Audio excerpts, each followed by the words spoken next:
So today's Sunday, we're going to be walking from Arrecife to Costa Teguise and back. We're starting at Marina Lanzarote here in Arrecife. That's the bridge to walk across to it. In there are shops, bars, restaurants, a gymnasium with a swimming pool on the roof, and obviously lots of boats in the marina. Across from us is the fishing school, and then if I swing round this way, that ruined building there is the old sardine factory where they used to process all the sardines in the 1970s when Lanzarote was one of the leading sardine canneries in the world. So we're going to walk around that corner, the other side of the fishing school, and all along the promenade now to Costa Teguise. And we're going to stop every now and then and shoot another bit where we see interesting stuff and tell you a bit more about it. We've only come 500 metres around the corner, but there are some buildings of interest here. We're looking at the original hospital for the island, the Hospital Insular. It's still a working hospital, but they tend to focus on geriatric care there. But at one time, before the new hospital up the road was built, it was the only one on the island. Over here we've got the Dirección General de Pesca, which is the Canarian government sort of fishing licensing body. And then across the road we've got the building of Costas for the Canary Islands, which is the department that looks after all the areas within 500 metres of the sea. And here's the fishing school, the Escuela de Pesca, that we looked at from the other side. Quite a grand building. Obviously fishing taken very seriously here, to the extent that they even have their own basketball court, which I think is pretty cool. And it's like a college for learning about ocean fishing.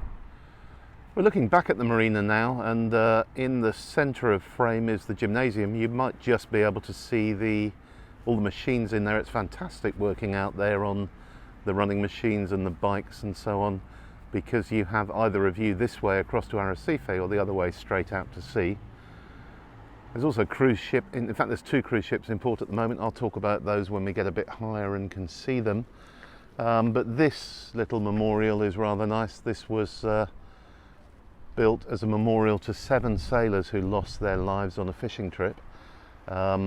And whilst it's there to commemorate them, it's also there, and I'm translating now, for everybody who's ever left the port of Arrecife and never come back, which I always think is quite nice. We've come 1.6 kilometres in total now, and looking back at the marina, you can see the original marina. To the right of it is the fishing port where all the fishing vessels dock, and those big buildings there are fish processing warehouses. We had a tour of one some time ago. It's quite interesting seeing how they deal with the tuna and stuff like that. And a couple of things behind me are interesting. These are the salt pans, and they go back up the hill from here, and there were once probably half a dozen windmills that pumped ocean water into them. They were used by the fishing industry in the 19th century before refrigeration in order to preserve the fish. And I mentioned we've got cruise ships in. There's a big one, Mein Schiff, which is a TUI vessel. Don't recognise the funnel on the other one. Although we're in level 4 of restrictions at the moment, cruise ships are still coming in. I'm not sure I understand. Oh, that's my that's my Siri speaking, thinking I was talking to it. Apologies for that. The cruise ships are still coming in, very tightly controlled. They have COVID tests before going aboard. They have them during the cruise, and they're only allowed ashore in groups and in their own bubble. So they're bringing some much needed visitors to the island at the moment. We're going to move on. Here's a better view of the salt pans. Unfortunately, nothing's been done with them. They're trying to decide what to do about preserving them and restoring them.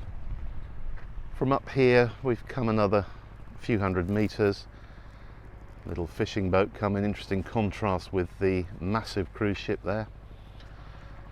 There's a sailing boat heading out, and I can see the other cruise ship is called Europa 2 or Europa Dos, and that's actually docked in the commercial port.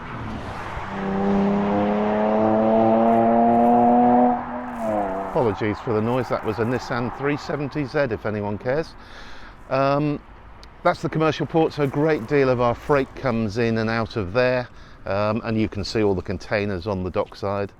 And we're looking now at Castillo San Jose, which is one of the original castles that guarded Arrecife from pirates, now home to the Museum of Contemporary Art, and it also has a very nice restaurant in it with cracking views that look out from the windows you might be able to see at the front, straight out to sea.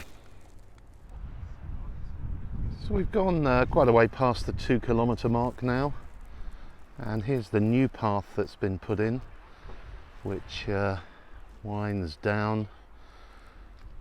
Lovely hidden little beach there that very few people know about because you can't see it from the road, but it's a kind of locals hangout beach, and you can see the path extends into the distance towards the windmills and the desalination plant.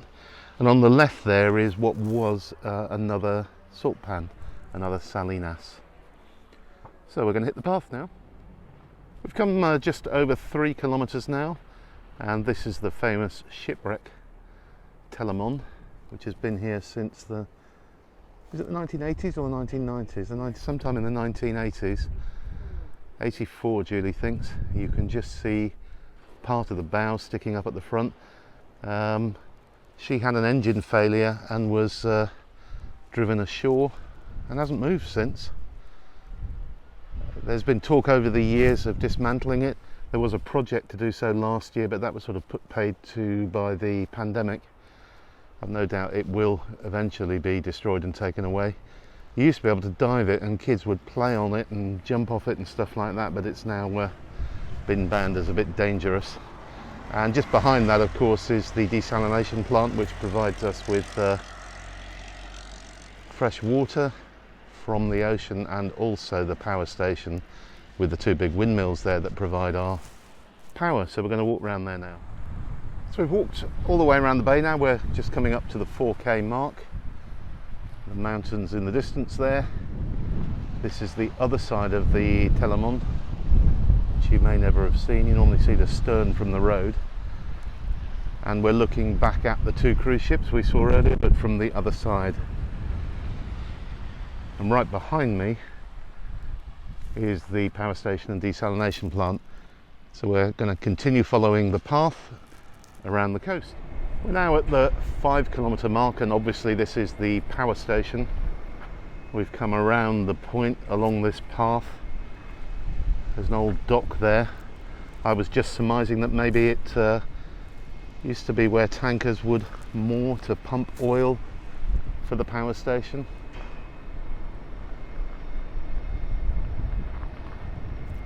And a few hundred metres back we caught our first glimpse in the distance there of Costa Teguise. You can see the Maria Salinas Hotel in the distance. Right in front of us is the village of Las Caletas, and behind that you can see the first kind of 2 big hotels in Costa Teguise, the Occidental Playa and the Occidental Mar. This is the village of Las Caletas, and it's kind of a 1-street village between Puerto Neos and Costa Teguise. So on this side you've got houses and duplexes, and on the other side of these houses and duplexes there's a shop and a couple of bars and restaurants. Kind of a seasidey town feel to it. Lots of small boats here and larger ones, as you can see.